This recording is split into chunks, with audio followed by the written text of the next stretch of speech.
Germany and France were to be the guarantors of this UN-backed treaty. And the US and Ukraine blew it off, saying, we don't like it. It was with a gun to our head. We're not going to accept it. And unfortunately, the guarantors of the agreement, Germany and France, went along again with the US. And recently, of course, Chancellor Merkel, in a pretty infamous interview, said, well, it wasn't really an agreement. It was just to buy time. By the way, I don't believe that was her motive back in 2015. I think she really meant it.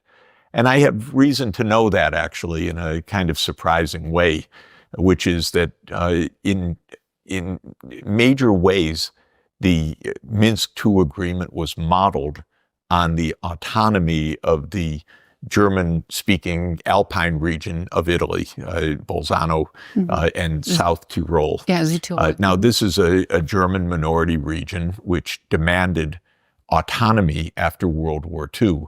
And at first there was a kind of pseudo-autonomy, but then there was protests and unrest, and then a real autonomy. Now it's a booming, happy region.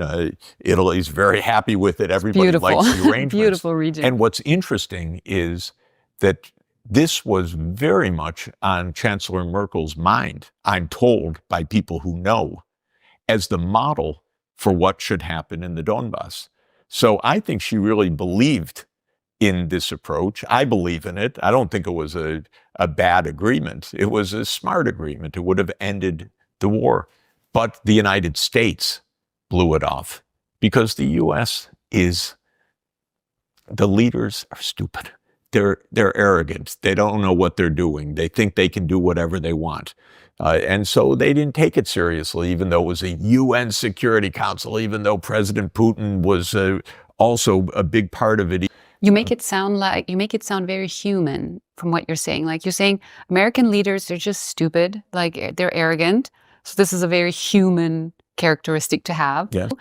It just makes it sound very human that these were just human errors, human mistakes that are, like you said, very consequential because we're talking about people who are elite politicians. And when they make a decision, it affects millions of people. That's exactly right.